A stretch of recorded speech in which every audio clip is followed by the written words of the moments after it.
튼튼한 국방을 위해 저희 행군기가 함께합니다. 군대에 있는 당신, 걱정이 있다고요? 고민이 있다고요? HOXY. 혹시 사랑하고 있나요? 아니면 사랑하고 싶은가요? 뭐가 걱정입니까? 저희가 다 해결해 드립니다. 하드하드한 군대라고요? 에이, 그게 언제적 얘기래요?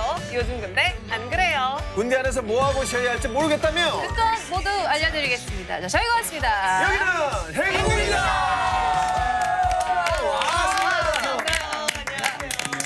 반갑습니다.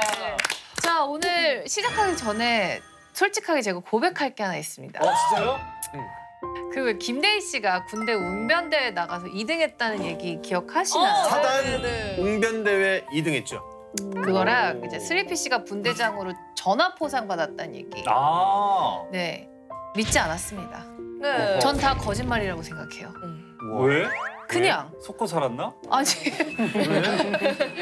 안 믿기잖아. 맞아요. 사실 안 믿기잖아. 저도 그렇습니다.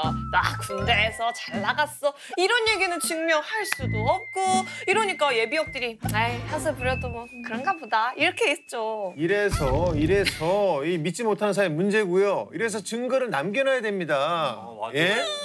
농담입니다. 아니 믿어야죠. 뭐 별 수 있겠어요. 코인 왔다 그러는데. 안 믿으면 어쩔 건데? 안 믿으면 어쩔 건데.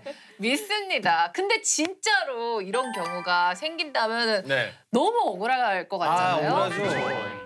여러분 앞으로 그런 걱정 안 하셔도 됩니다. 어떻게? 자, 지난 8월부터 육군에서는 군 전역증이 군 경력 증명서로 바뀌었습니다. 자, 여기엔 기존의 전역증이 담고 있었던 기본 정보와 함께 병사가 군 생활 중에서 수행했던 각종 직무들과 기간이 적힌 근무 경력, 그리고 각종 수상 내역이 기록된 상훈 및 기타 사항 항목이 기록이 됩니다. 대박. 그러면 앞으로 허세 부린다고 오해받을 일도 없고 네. 뭐 무엇보다 취직할 때 군 경력을 더욱 인정받을 수도 있겠네요. 네. 아니면 뭐 자녀들한테 보여줄 때도 엄청 뿌듯할 것 같고 그러네. 뭐 아니면 SNS 올리기도 좋고 어디 가서 뭐 술자리에서 나 그 군대 있을 때 사단 웅변대 나와서 2등 했었어. 그러면 바로 찐까봐. 그치. 바로 되는 거지. 딱 보여줄 수 있고. 장면들은 인생의 가장 소중한 시기를 국가에 헌신하는 거잖아요. 그만큼 명예로운 복무 기록이 제대로 증명될 수 있어서 다행입니다. 그럼 오늘도 행군기 힘차게 시작해볼까요? 행군기 연애상담소 프리한 사랑. 행복했던 연애에 빨간불이 켜졌어요? 고민이시겠네요. 장병들의 모든 연애 고민을 해결해 드립니다. 자유롭게 사랑하라. 행군기 연애상담소 프리한 사랑. 장병들의 연애를 책임지는 부사. 오늘은 어떤 사연이 도착했죠? 오늘은 세상에 썸이 깨질 위기에 처했다는 아주 급박한 사연이 도착했는데요. 네, 문제는 그 이유를 도무지 이해할 수가 없다는 겁니다. 과연 무슨 일이 있었던 건지 얼른 들어볼까요? 그래요. 안녕하세요. 저는 썸을 탄 지 2개월째 접어드는 장병입니다. 사실 그녀와는 이번이 2번째 썸입니다. 재수학원에서 만난 우리는 잠시 썸을 타다가 제가 먼저 대학교에 입학하면서 흐지부지 됐거든요. 입대 후 다시 연락이 닿았는데 여전히 예전처럼 설레더라고요. 그렇게 2달을 깨통만 주고받다가 휴가 나가서 만나기까지 했습니다. 이제 저도 달달한 연애가 시작될 거라고 생각했어요. 일주일 전. 수민아 아직 출발 안 했지? 우리 이따가 뭐 먹을까? 미리 맛집 알아보려고. 오빠 휴가니까 오빠가 먹고 싶은 걸로 먹자. 난 다 좋아. 그럼 내가 좋아하는 맛집 가자. 그나저나 우리 드디어 2년 만에 만나네. 그러니까 말이야. 벌써 시간이 그렇게 됐네. 우리 재수학원 다니면서 아영 언니랑 셋이서 자주 놀았던 생각난다. 그때 재밌었는데. 그런데 난 아영이가 아직도 너랑 연락하고 있는 줄 몰랐어. 나랑 같은 학교라서 자주 봤는데 왜 이제 이 얘기했대? 내가 언니한테 먼저 오빠 잘 지내냐고 물어봤거든. 대학 합격하니까 궁금하더라고. 그런데 우리 너무 오랜만에 만나는 거라 못 알아보면 어쩌지? 혹시 모르니까 오빠 오늘 뭐 입고 나올 건지 사진 좀 보여줘봐. 나는 너 바로 알아볼 수 있을 것 같은데? 끼뚝! 사진. 나 이렇게 나갈 거야. 뭐야? 장난하지 말고. 왜? 이상해? 장난 아니었구나. 오빠 원래 이런 스타일이었나? 일단 알겠어. 이따 봐. 그녀의 반응이 조금 걱정됐지만 어쨌든 우리는 만났습니다. 그리고 저의 걱정과 달리 분위기는 좋았어요. 서로 장난은 치고 있지만 왠지 달달한 그 느낌? 다들 아시죠? 그날 분위기가 딱 그랬어요. 저는 이제 사귈 일만 남았다고 생각했죠. 그런데 저만의 생각이었을까요? 그날 저녁. 수민아, 오늘 즐거웠어. 잘 들어갔어? 씻고 있나? 이따가 보면 답장 줘. 어떡해. 벌써 잠든 거야? 혹시 무슨 일 있는 거 아니지? 수민아!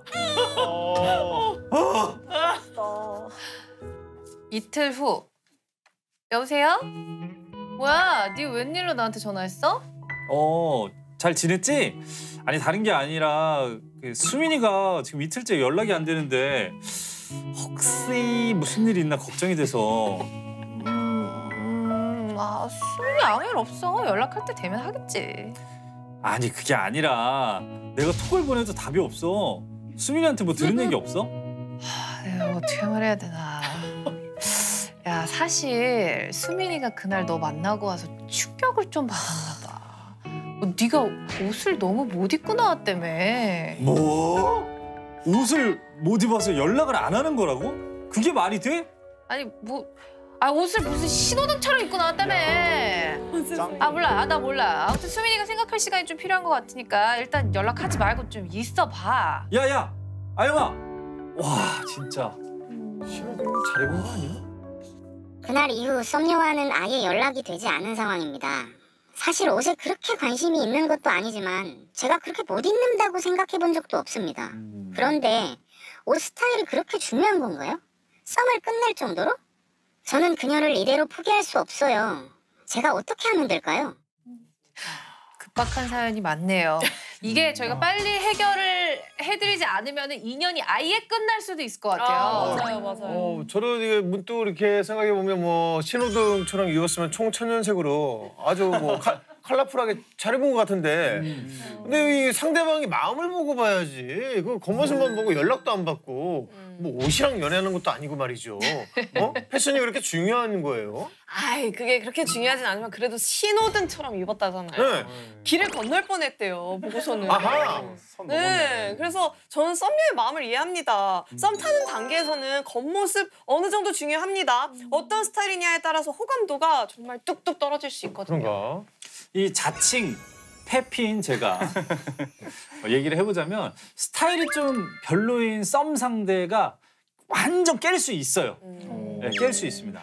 애초에 썸이라는 감정이 안 들 수도 있고 느끼기가 힘들죠. 여러분은 어떠세요?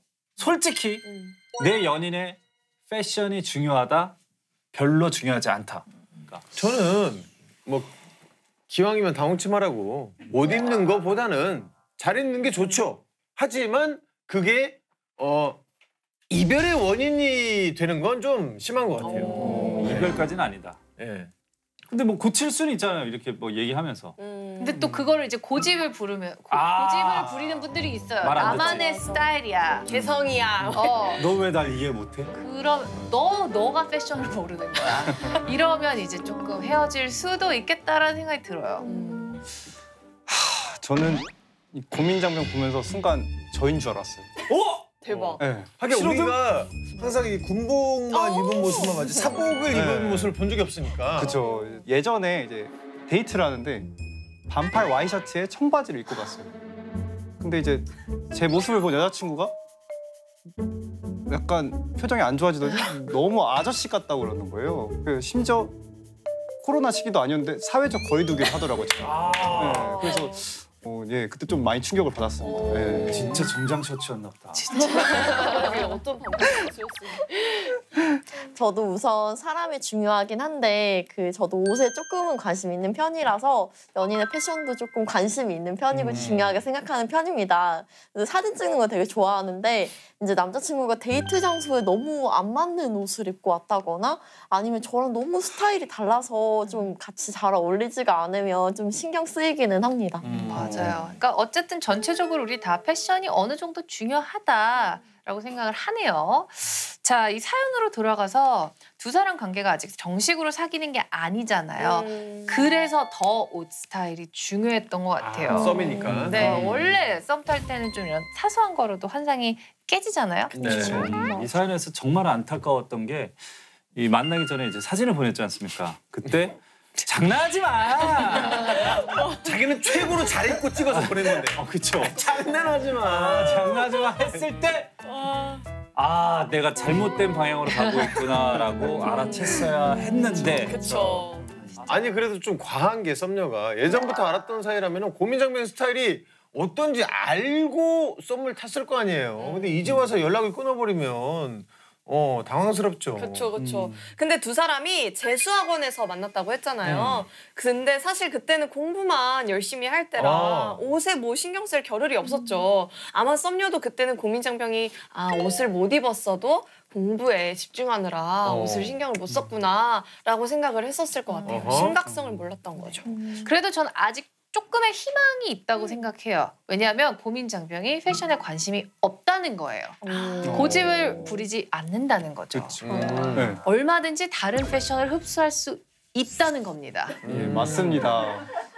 예, 제가 조언을 할 처지는 아니지만 그래도 이제 또 페알못 마음은 또 페알못이 안다고 이제 고민 장병과 같은 페알못인 제가 사용하는 방법은 각 요일마다 이제 맨투맨 티 색깔 정해놓고 청바지 한 벌에 맨투맨 티 돌려가면서 입었어요. 아 괜찮아요. 예, 실제로. 좋네. 예, 거기에 검정 바지가 중요해요. 예, 검정 바지도 실제로 그래서 가끔 입겠는데 그 데이트 할 때만.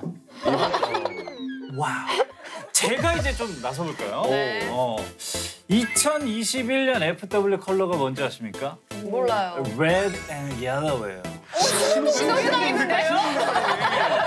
무슨 소리예요? 아니 초록색 없잖아요. 신호등인데? 초록색 안 들었어요. 알고 아까 사연 잘 입었네 그 친구가. 굉장히 예민했던 거 아닐까? 케찹 앤 머스타드인데 두 가지 중에 한 가지 색으로 포인트를 주고 이제 나머지는 모노톤 색감으로 매치를 해주셔야 돼요. 그러니까 빨간색이랑 노란색이 올해 컬러라고 해서 그걸 두 개를 다 쓰면 좀 과해질 수 있습니다. 그쵸. 궁금한 게 모노톤이 혹시 뭡니까? 흰색, 검은색. 채도를 좀 낮춰줘야죠. 다른 데는 채도를 좀 많이 낮춰주고 하나 정도만 빨간색이나 노란색 포인트 주고 신발이라든지 뭐 예를 들면 작게 뭐 이렇게만 해줘도 저 같은 해피 레벨까지 올라오는 건 좀 많이 힘들 수 있어요. 하지만 패션을 좀 아는 친구는 이 친구 좀 관심이 있구나 이런 느낌 이런 얘기들을 좀 주변에서 들을 수 있다는 거 참고해 주시면 되겠습니다. 네. 그리고 옷 못 입는 사람들한테는 그런 매치 자체가 힘들 수 있어요. 방금 모노톤이 뭐냐 이런 식으로도 네 정말 못 입는 분들은 그렇게 모르거든요. 다행이다. 내가 먼저 물어볼 뻔했어. 괜히 막 컬러 조합해 보려다가 정말 더 이상한 신호등이 될 수도 있거든요. 그래서 저는 차라리 데이 선배님 패션을 추천하고 싶어요. 네. 저를요? 네. 아니 선배님 보면 정말 평소에 블랙 앤 화이트 그리고 되게 편해 보이면서 꾸안꾸 느낌 약간 스타일리시해 보이고 그렇거든요. 아니요 완전 뿌예요 저.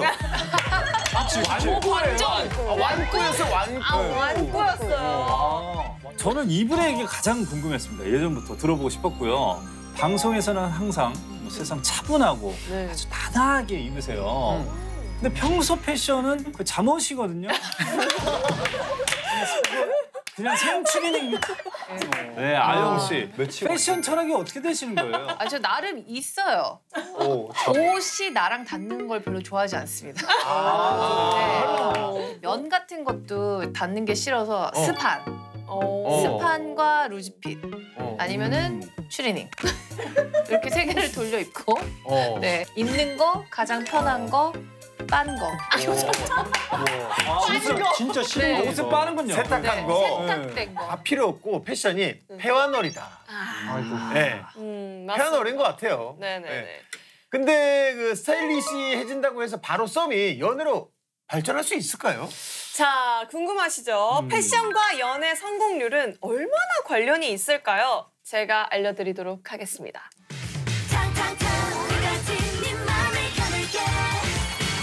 코너 속의 코너 수민이의 여심저격 여심탐구 분석 빵! 데이터 연애 전문가 지수민입니다.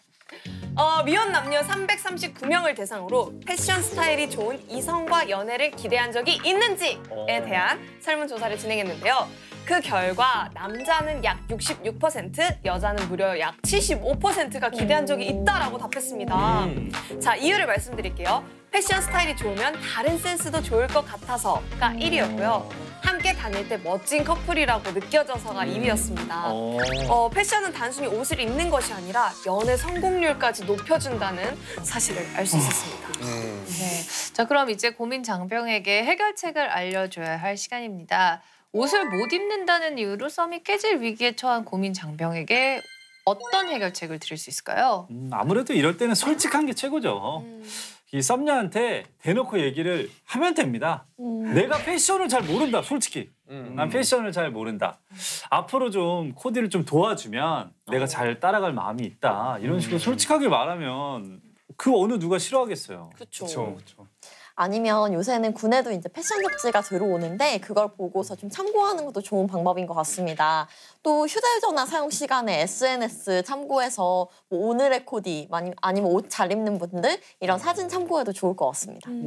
그리고 이 패션 스타일이라는 게 꼭 이성에게만 잘 보이기 위해서만 입는 건 아니잖아요. 외모를 잘 꾸미는 게 자신감을 높이는 방법 중에도 하나래요. 네, 그러니까 자존감도 올라가니까 썸녀가 아니라 본인을 위해서 이번 기회에 좀 스타일을 바꿔보는 것도 정말 좋을 것 같아요. 그래요. 네, 저는 근데 조금 냉정하게 얘기를 해드리고 싶은 게 이번 썸 포기하라고 말씀드리고 싶어요. 뭐라고요? 아니, 포기를 하라고 아니, 왜냐하면 봐봐. 포기하라고요?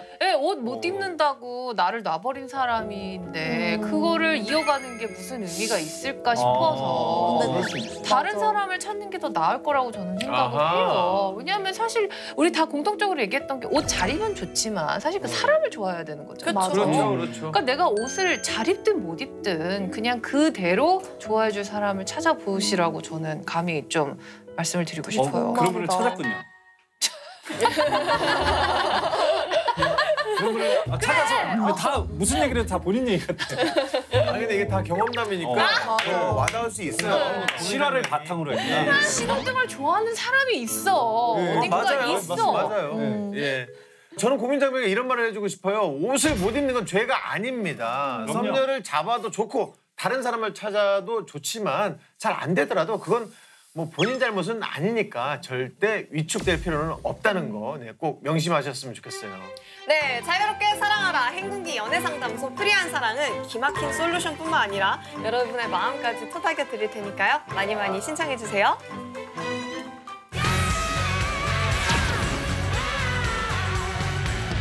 장면들의 인권을 사수하는 인싸 인권맨 슬리피 씨. 오늘은 인권송을 구연동화 버전으로 준비했습니다. 구연동화. 구연동화 버전으로. 잘못 들었습니다. 구연동화요? 선생님 들려주세요. 기대돼요. 네, 제가 구연동화로 한번 준비를 해봤어요. 어떻게 하셨어요? 대단합니다. 인권송을 구연동화 버전으로. 감이 안 오는데요. 여러분, 전후에는 또 다른 이름이 있어요. 뭘까요? 존중이에요. 전후의 또 다른 이름은 존중이에요. 자, 이제 저희들을 믿고 한번 따라와 보세요. 다 같이 외쳐볼까요? 제가 렛츠 하면 여러분 고 하면 돼요. 아시죠? 렛츠 고! 어떻게 잘 넘겼어. 넘어갔어. 94군번 대희 형님은 통신병이었죠. 그렇습니다. 그리고 04군번 자손이 형은 보병 소청수였습니다.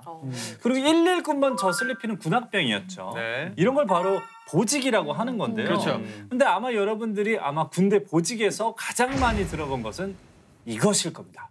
오늘도 함께 해볼까요? 인권 긁어주는 남자 효자손과 함께하는 콜라보레이션. 자손이 형 나왔죠? 자손이 형! 형 불렀어? 형이 오늘도 간지러운데 좀 긁어줄게.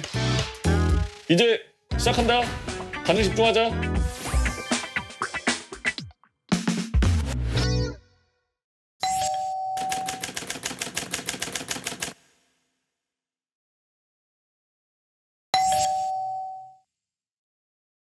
이병. 야, 자손아. 이병, 효자손. 휴가 기한 다 올라가냐? 네, 오전에 제출하고 이미 보고 완료했습니다. 아이씨. 야, 나 그거 빨리 그냥 투정해줘. 다시 한번 말씀해 주시면. 다시 한 번 무슨 나 말수나 여행 일정 바뀌었어. 빨리 급한 거 진짜 빨리 무조건 해줘. 이렇게 해줘도 되는 건가? 너무하네. 아이 씨. 빨리 바꿔줘 씨. 알겠습니다. 일병. 야 자순아. 일병 병에서 그 휴가 기한 올라갔냐? 오전에 올라갔습니다. 아씨. 야, 뭐 수정 안 되냐? 아, 이미 올라가서 안 됩니다. 자순아, 나 이번에 진짜 휴가 못 바꾸면 헤어져. 너 그걸 원해? 안 됩니다. 야, 우리 사이 이거밖에 안 됐냐? 나 니 진짜 잘해줬다. 알잖아. 한번 해줘. 아, 곤란하겠네요. 자순아. 아, 진짜 이번이 마지막입니다. 당연하지. 걱정하지 마. 알겠습니다.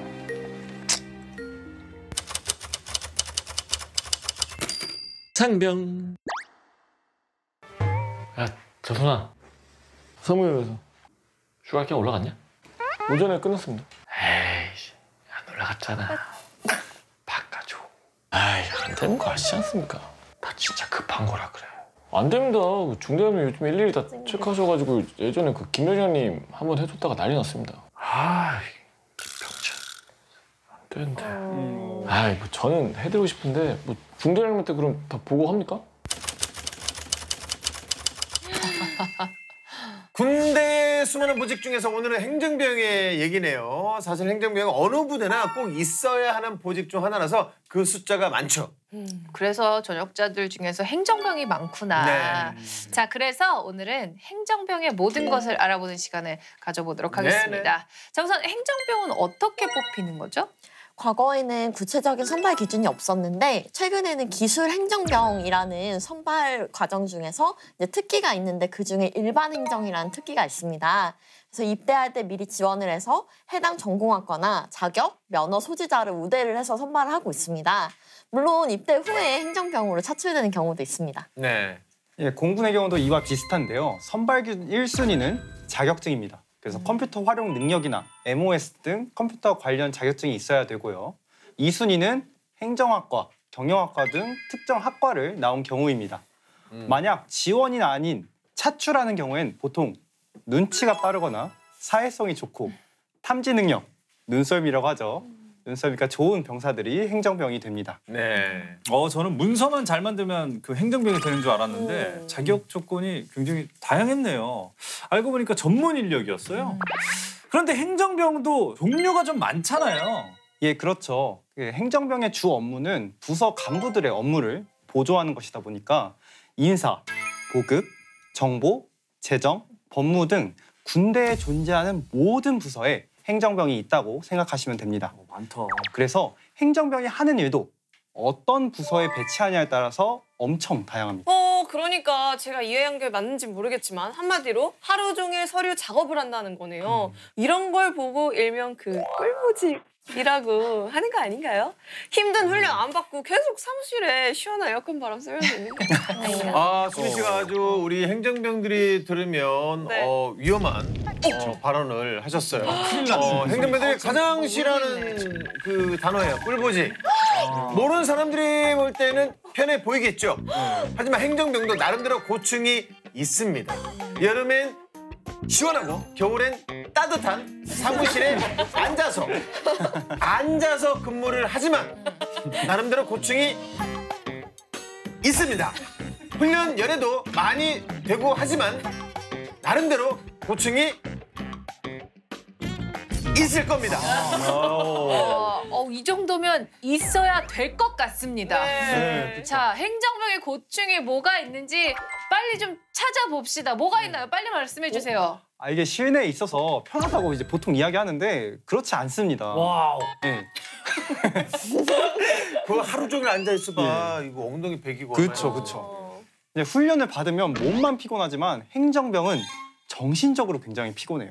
간부와 계속 소통을 해야 되고 서류 작업을 할 때도 하나의 오타라도 나오면 안 되기 때문에 압박감이라든지 정신적인 스트레스가 상당합니다.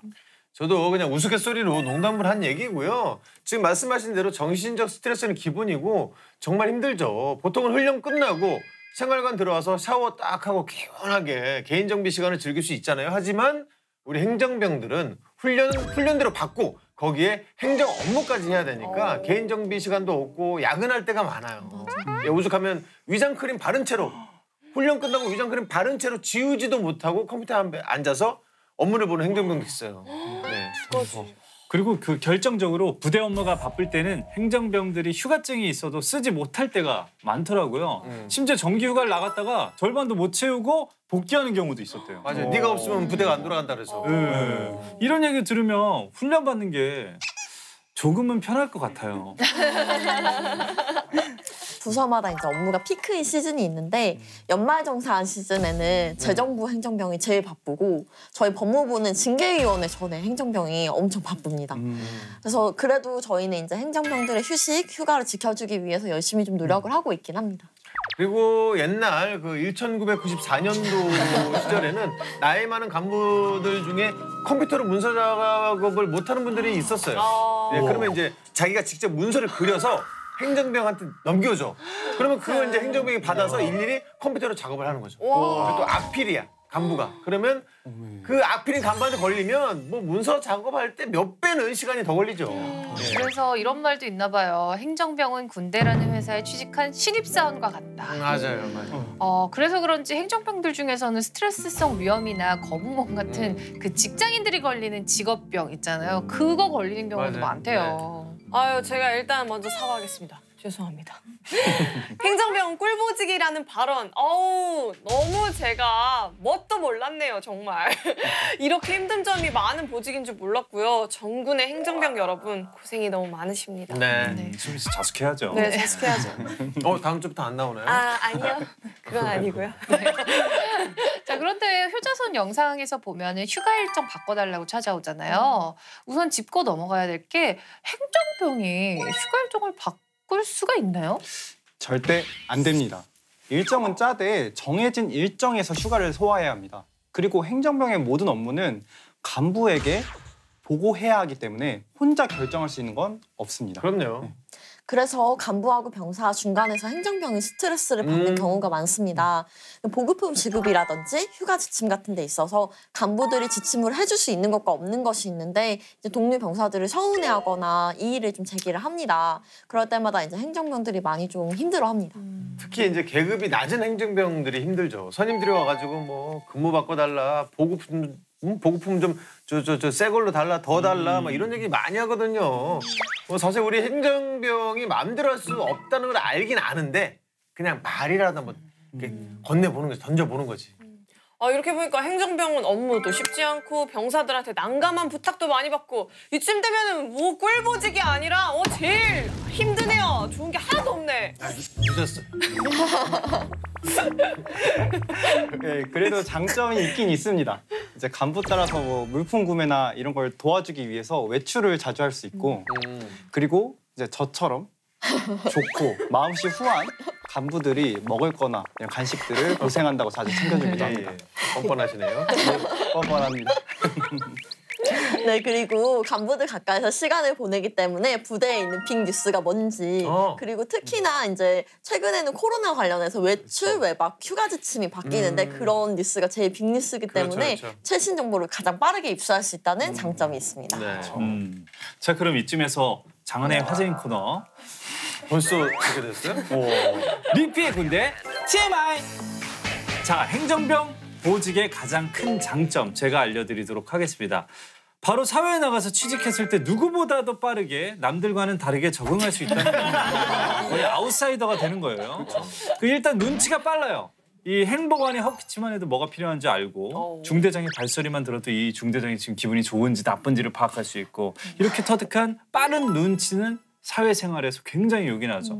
그리고 사무기기를 일단 잘 다룹니다. 군생활 내내 복사기, 프린터 이런 것들은 너무나 잘 다룰 거 아니에요. 뭐 생활이니까. 네, 복사기에 종이가 걸렸어. 금방 고치죠. 스스로 해결이 가능합니다. 그리고 행정병이 매일 하는 일이 뭐다? 문장. 문서 작업. 문서 작업이죠. 행정병들의 문서 작업이 얼마나 완벽하냐. 이건 화면으로 준비했습니다. 보시죠. 저기 뭐야? 엄마인데? 아니네. 개인용 공식문서가 상용 아니네? 정보통신 장비. 핸드폰. 핸드폰 바꿔달라고 지금 올린 거야 엄마한테. 지금 유명한 짤입니다. 우와 여행 하게 계획. 유럽 여행기에 여자친구랑 가는 거를 와 행정병 대단하네. 공식문서인 줄 알았어요. 행정상 기타. 네, 보셨죠? 글씨 크기부터 줄 간격, 흐트러짐 없는 저 꼼꼼함, 일목요연한 표정리. 지금 취업 준비를 하고 있다고요. 그럼 이력서에 당당하게 육군 병장 만기 전역, 주특기 행정병이라고 크게 적으셔도 될 것 같습니다. 진짜. 지금까지 리페이 군대 TMI였습니다. 네 행정병 출신들 진짜 문서 능력자네요. 네, 행정병이라는 보직이 고충도 많지만 나름 장점도 많은 것 같은데 자 그럼 여러분들은 혹시 행정병들이 부러웠던 적이 있으신가요? 1994년도에 행정병을 이렇게 돌이켜보면 부러운 점이 많았었어요. 정말 많았는데 그중에 뭐 그냥 단적인 예를 하나 들면 뭐 작업 열애? 뜨거운 여름 8월 뭐 외부 작업 네, 이런 작업은 뭐 여러 되는 게 좀 부럽기도 했고 그리고 행정병도 일단 유격이나 혹한기 훈련을 나가긴 나가요 같이. 예. 우리는 이제 엄청 덥고 엄청 추운 야외에서 대기를 하는데 행정병들은 간부 옆에 있어야 되니까 지휘소에 들어가 있는 거죠. 예, 거기는 이제 햇볕도 피할 수 있고 추울 때는 난로도 있고 뭐 그런 장점들. 그리고 뭐 지금은 사라졌지만 저 때만 해도 제설 작업을 병사들이 다 했죠. 그런데 이제 꼭 제설 작업 하려고 하면 이제 사무실에 큰 일이 뭐 급한 일이 생겼죠. 그리고 또 생각해 보면 이 지휘통제실이나 이제 행정실을 비우면 또 안 돼요. 그렇죠. 그래서 정말 부러웠죠. 행정병 힘든 거는 우리도 다 알죠. 하는 일이 눈에 잘 띄지도 않고 편하게 일한다고 오해받고 행정병들 마음고생하는 거 다 압니다. 그래도 이럴 때 조금 부럽다는 얘기니까 행정병 여러분들 속상해하지 마시고요. 네. 우리 수미 씨 미워하지 마시고요. 네. 자, 인권 침해 짚어보겠습니다. 오늘은 행정병의 모든 것을 알아봤는데 영상 속에서 행정병에게 휴가 변경을 요청했습니다. 자, 이거는 행정병의 인권을 침해했다고 볼 수 있나요? 네, 이 사안의 경우 인권 침해가 맞습니다. 그렇죠. 네, 휴가 일정을 바꿔달라고 무리하게 요구하는 행위는 저희가 사적 지시에 해당된다고 보고 네. 있습니다. 그리고 휴가와 관한 기한 문서를 사실과 다르게 작성하는 경우, 그리고 기존 보고와 달리 변형하는 경우는 허위 공문서 작성에 해당이 될 수가 있습니다. 이 경우에는 형법 제227조에서 정한 바에 따라서 7년 이하의 징역에 처해지기도 하고 2천만 원 이하의 벌금에 처해지기도 하는데 보통은 징계로 처벌을 하고 있습니다. 징계의 경우에도 공정의무 위반, 허위공문서 작성이라는 벌목이 있기 때문에 5일 이하의 군기교육을 받을 수가 있습니다. 네. 이는 본인뿐만 아니라 같이 해준 행정병까지 처벌을 받기 때문에 조심해야 될 부분입니다. 뭐 사실 행정병한테 부탁하는 게 휴가만 있는 게 아니잖아요. 아까도 얘기했지만 보급품 더 달라고 그러고 뭐 근무 시간 바꿔달라고 하고 이런 부탁도 하면 안 되는 거죠? 네, 맞습니다. 그런 부탁 역시 부당한 사적 지시에 해당이 됩니다. 근무 시간, 근무지를 임의로 변경하는 경우에는 성실 의무 위반 중 직무태만에 해당이 되기 때문에 징계에 해당이 되는 거고 보급품을 무리하게 요구를 해서 실제로 더 받아가게 되는 경우에는 이건 굉장히 심한 경우에만 형사 입건이 되는 거긴 하지만 군용물에 대한 재산범죄를 저지르는 것이기 때문에 군형법 제75조에 따라서 엄중한 처벌을 받게 됩니다. 네. 만약에 그 행정병한테 야, 너 편하게 일한다 너 완전 너 완전 꿀이다 너. 와. 이런 건 어때요? 이 정도도 인권 침해인가요? 네, 이거는 인권 침해가 맞습니다. 우리 수미 씨 어떡하죠? 와, 수민 씨 큰일 났다. 아니 우리 수미 씨 우리 연기자 보호 차원에서 이번에는 방송에 내보내면 안 될 것 같은데. 행정병 여러분 저는 대본일 뿐 오해하지 말자. 이는 개인에게 수치심을 주는 경우에 해당될 수도 있어서 인권 침해에 해당될 여지가 있습니다. 그 정도가 심해서 언어 폭력이 되는 경우에는 징계를 받을 수 있기 때문에 조심해야 되는 부분입니다. 네, 그렇대요. 하면 안 돼요, 진짜. 원래 뭐 남의 떡이 더 커 보인다고 행정병이 편해 보이는 건 기분 탓이에요. 네네. 군대에 쉬운 보직이 어디 있습니까? 군대 사는 일은 모든 것이 처음이니까요. 다 힘들죠. 자, 이럴 때 중요한 건 마음가짐입니다. 지금 내가 맡은 업무의 단점보다 장점을 보는 능력, 노력을 하는 게 어떨까요? 네, 오늘도 인권 긁어주는 남자 효자손과 함께했습니다. 장병의 인권을 사수하라 인싸. 앞으로도 가려운 인권을 속 시원하게 긁어드리겠습니다.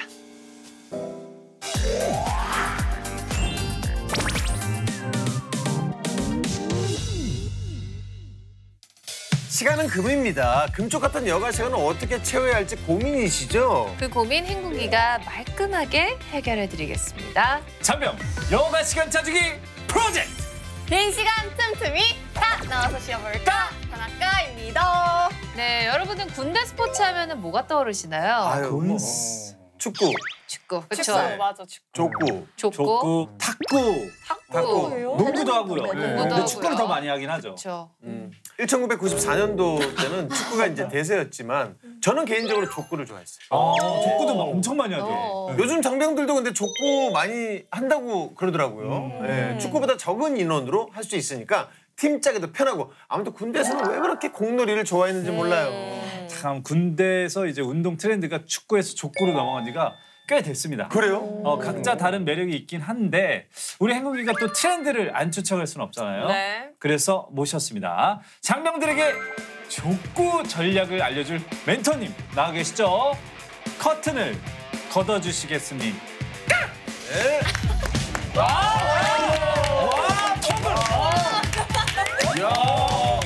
안녕하세요. 족구 잘하는 족구오빠 최성욱입니다.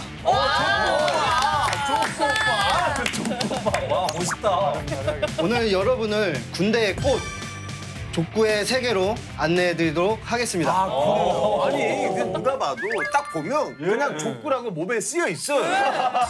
간단하십니다. 이 족구가 이 다리 힘이 중요하거든요. 딱 봐요. 지금 종아리가 와 진짜 이거 와 말이 안 나오네. 대박이다. 그냥 딱 봐도 족구 에이스예요.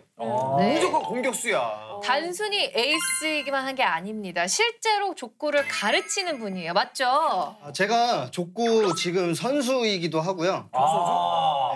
일반인들 상대로 네. 교육을 진행하고 있고 육군 사관학교에서 족구 강사로 이제 진행을 했었습니다. 사실 그 명절 때마다 족구 할 때 이제 간부님들 같이 껴서 하는데 간부님 진짜 잘하시더라고요. 패션도 너무 잘하시고 너무 멋있어. 또. 맞아요. 이렇게 예. 쫙 막 풀착장 하는데 족구만 잘해도 군생활이 편해집니다. 네. 그럼 이제 본격적으로 좀 족구를 배워볼까요? 네. 이건 몰랐지? 포지션별 공략법. 네. 일단 족구의 포지션에 대해서 알아야겠죠? 네. 그냥 막 뭉쳐서 뛰어다니면 되는 줄 압니다. 그렇죠. 근데 그런 게 아니에요. 절대 아닙니다. 그렇죠. 족구도 포지션별로 다 역할이 있기 때문에 네네. 준비한 게 있는데요. 이걸 보면서 설명해 드리도록 하겠습니다. 네. 네. 족구는 크게 공격수, 세터, 수비수로 나눠지는데요. 수비수는 우수비와 좌수비로 나눠집니다. 이렇게 총 4명이 한 팀입니다.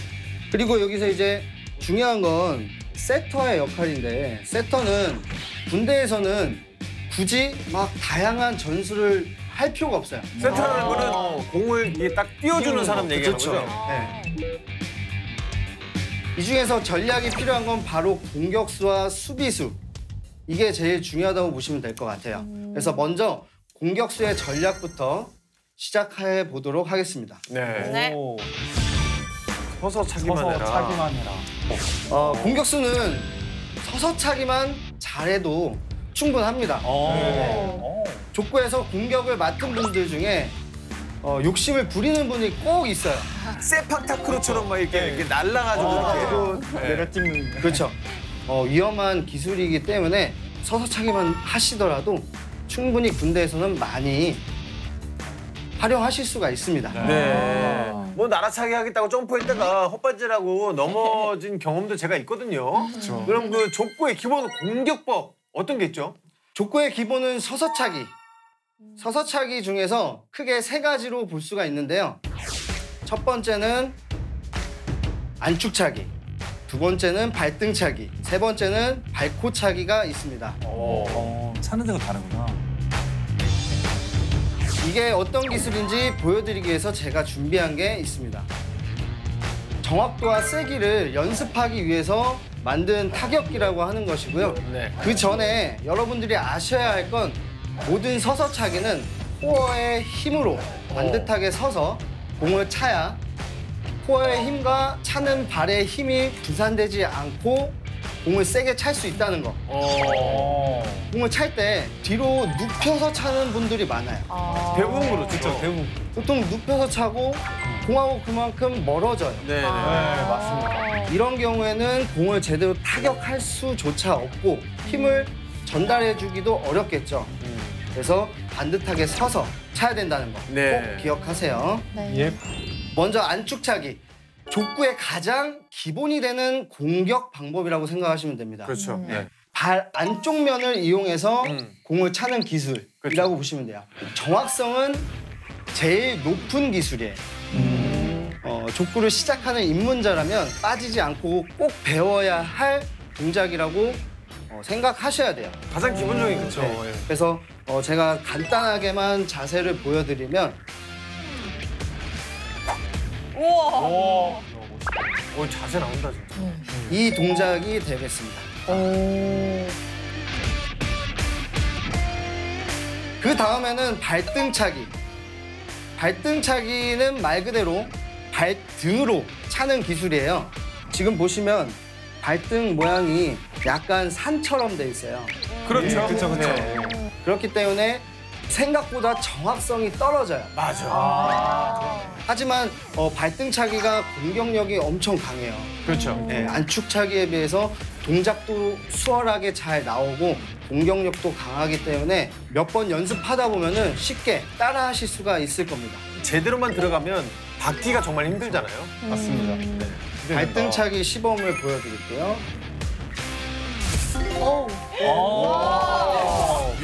더 높이 올라가죠.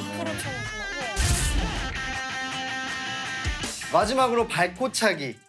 발코차기는 신발의 앞부분, 제일 끝부분으로 차는 동작인데요. 네. 공격력이나 속도로 봤을 때는 최상의 클래스입니다. 발코차기는 못 봤는데. 네. 그래서 지금 제가 보여드리면 이쪽 끝부분이에요. 이쪽 끝부분. 안축이나 발등보다 맞는 면적이 적기 때문에 실수할 확률은 높지만 연습만 잘하시면 최상의 공격 방법이라고 보시면 될 것 같습니다. 네. 제가 직접 보여드리겠습니다. 와. 저러고 멈추고 있는 게 신기해요. 그러니까요. 오. 이렇게. 그리고 실제로 저렇게 차면 공이 낮고 빠르게 날아가서 네트 그 뜨는 그쪽으로 낮고 빠르게 날아가서 저거는 저거야말로 제대로 들어가면 진짜 어렵더라고요. 못 받겠네. 네, 맞습니다. 그러니까요. 이게 이렇게 발로 그냥 차는 것 같이 보였는데 이렇게 또 전문적인 기술이 있다는 게 또 놀랍기도 하고요. 자, 그러면 이 지금 알려주신 기술을 저희가 연습하면 부대에서 에이스 공격수가 될 수 있는 건가요? 그럼요. 하루 이틀만 연습하시더라도 실전에서 나 족구 좀 할 수 있다. 진짜. 이 정도는 충분히 하실 수가 있을 겁니다. 하루 이틀만 연습해도. 와, 대박. 그리고 공격수가 선임들이 하잖아요. 네. 그렇죠. 네. 그런데 이 공격법만 조금만 연습하시면 이등병도 진짜 할 수 있습니다. 거짓말 아니에요. 진짜로? 맞아. 아니 왜냐면 저 때도 그 1994년도에도 대부분 병장이 공격을 다 했는데 이등병 중에 축구 선출이 한번 들어와서 저희 부대에 그 친구가 이등병인데 그 친구가 계속 공격을 했어요. 선출이라 축구 선출이라 다르더라고. 전군의 이등병, 일병 여러분, 자 지금 다들 보고 계시죠? 오늘부터 당장 서서차기 연습 시작하셔야 됩니다. 네, 좋다. 자, 이제 기본 동작을 익히셨다면 공격력을 120% 끌어올릴 수 있는 전략법을 알려드리도록 하겠습니다. 기합으로 상대를 기합이요?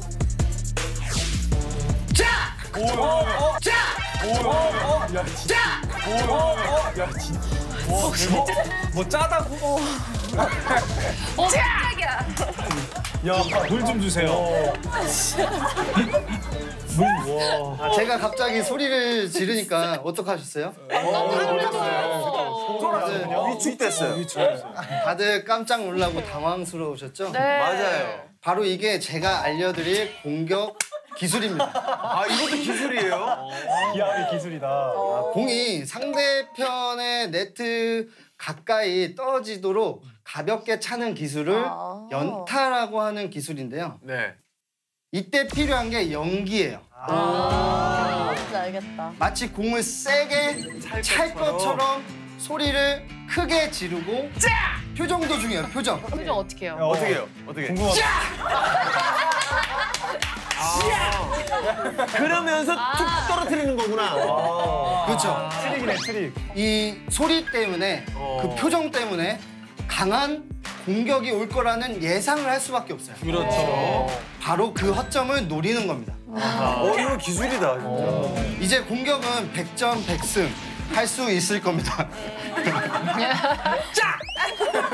그런데 상대편이 이런 기술을 가지고 있다면 어떨까요? 좀 위축될 속으면 안 되죠.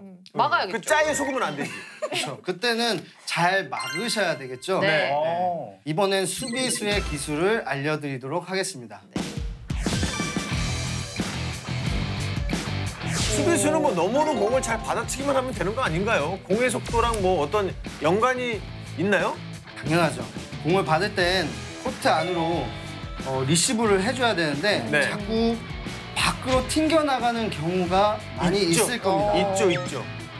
그게 바로 공의 속도와 공의 궤적 이런 부분들을 제대로 판단하지 못하고 냅다 걷어차기만 해서 그런 겁니다. 상대 공격수가 찬 공의 속도에 따라 리시브를 받는 방법도 달라져야 하거든요. 먼저 안축 받기를 알려드릴 건데 네. 이 안축 받기라는 것이 뭐냐면 강한 공을 받을 때 사용하는 기술이에요. 네. 차도 양 방향에서 같이 충돌하면 더 차가 크게 부셔지는 것처럼 네네. 마찬가지로 공이 세게 오는데 내가 다리를 쭉 뻗어버리면 공이 어디로 튀어나갈지 몰라요. 네. 그래서 오는 공을 그냥 걷어차는 게 아니라 갖다 대주기만 하면 되는 거예요. 그렇죠.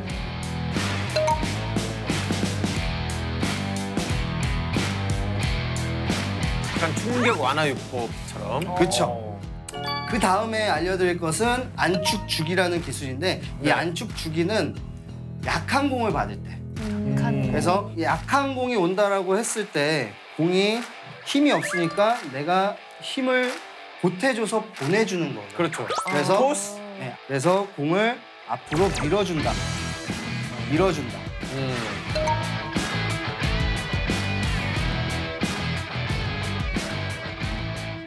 네. 받을 때는 절대 아까 공격할 때 쓴 어떤 발등과 뭐 코 이런 거는 최대한 사용을 안 해야겠네요. 가급적이면 안 하는 게 좋고 네. 처음에 알려드렸던 안축차기 부위 있잖아요. 네. 그 안쪽 면에 공을 맞춰 주셔야 돼요. 네네. 자, 알겠습니다. 자, 저희가 수비수의 기본이 되는 기술들도 배워봤는데, 자, 그럼 당연히 수비 필승 전략법도 또 따로 있겠죠? 당연히 준비했습니다. 첫 번째는 바로 이겁니다. 다이아몬드 생각해라. 수비수한테 가장 중요한 건 뭐라고 생각하세요? 열정? 맞아요. 근데 제일 중요한 거는 본인의 능력보다는 위치 선정만 잘 잡아도 반은 먹고 들어가요. 위치 선정. 그게 중요하지. 족구를 실전에서 많이 하다 보면 네트에 붙는 경우도 많아요. 근데 상대방이 공격을 잘하는 공격수라면 이때 공을 어디로 찰 것 같으세요? 왼쪽. 이쪽? 가운데? 공이 네트에 이렇게 붙어 있는 경우라면 오른발 잡이 기준으로 왼쪽으로 가요. 그렇지. 오른발을 들고 회전을 하면 왼쪽으로 몸이 돌 수밖에 없어요. 그래서 공이 왼쪽으로 가는 겁니다. 그러면은 여기서 수비수는 어떻게 해야 될까요? 막아야 돼요. 그쪽 막아야 되겠죠. 네. 그러면 여기서 움직여야 되는데 여기서 세터는 이런 앞에서 이 공을 잡겠다고 깔짝깔짝대는 친구들이 있어요. 전문 용어예요. 족구의 전문 네. 깔짝깔짝. 이렇게 깔짝깔짝 대다가 공을 본인이 댔는데 오히려 더 멀리 가. 그렇죠. 알겠다. 세터가 여기서 굳이 강한 공을 받을 필요가 없어요. 그렇죠. 그건 뒤에 있는 수비가 다 받아야죠. 그렇죠. 뒤에 있는 수비수가 받게끔 길목을 열어주는 게 제일 중요해요. 그래서 세터는 여기서 있지 말고 공이 붙는 순간에 네트 앞으로 들어가는 거예요. 길목을 열어주는 거죠. 그러면 우수비가 여기서 이쪽 공이 가는 길목으로 돌아오는 겁니다. 그럼 여기 공간이 비어있죠? 네. 그럼 자수비는 어떻게 해요? 같이 돌아? 그렇죠. 같이 돌아줘야죠. 네. 그렇죠. 그러면은 여기 공격수가 여기서 놀고 있는 게 아니라 올라오는 거죠. 그래서 이쪽 공간은 버려두고 이런 식으로 돌아서 다이아몬드 형태를 이룬다. 그래서 다이아몬드구나. 그러니까 결국에는 위치 선정도 눈치 싸움인 거네요. 역시 어디서든 눈치 빠른 사람이 최고입니다.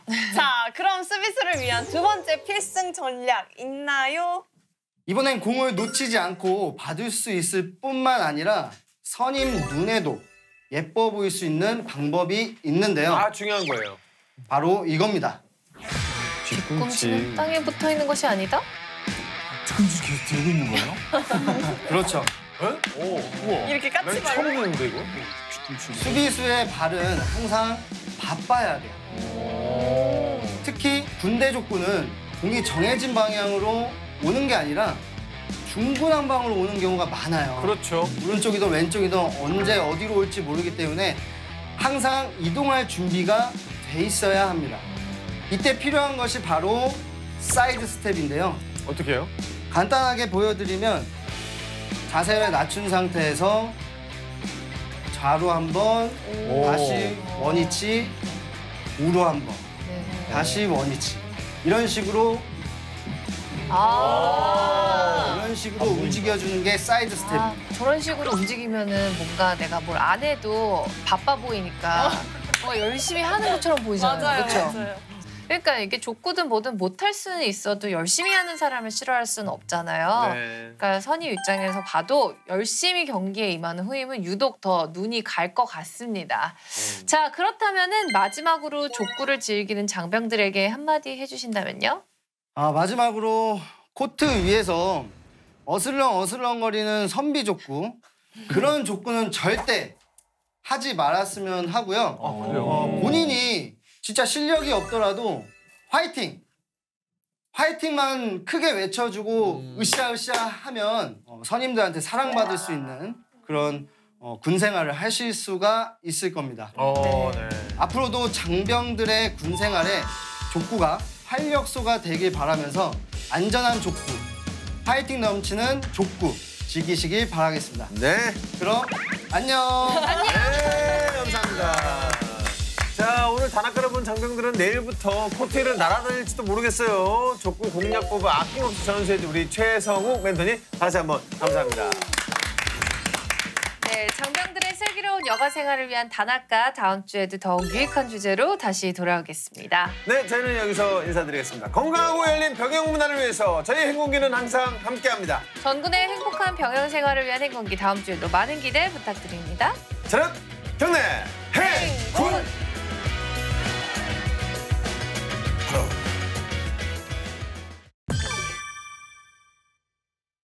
MBTI라는 게 유행이라는 얘기는 저도 들은 적이 있는데 뭔데 이 사달이 난 거예요? MBTI가 뭔 약자야? 뭐야?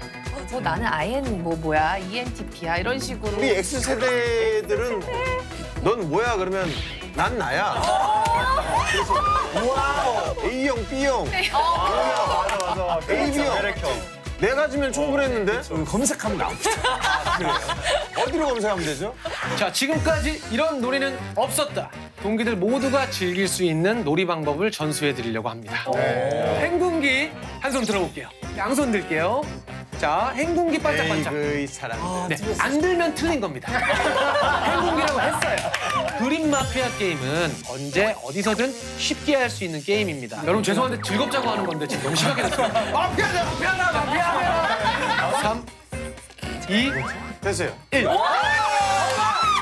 진짜.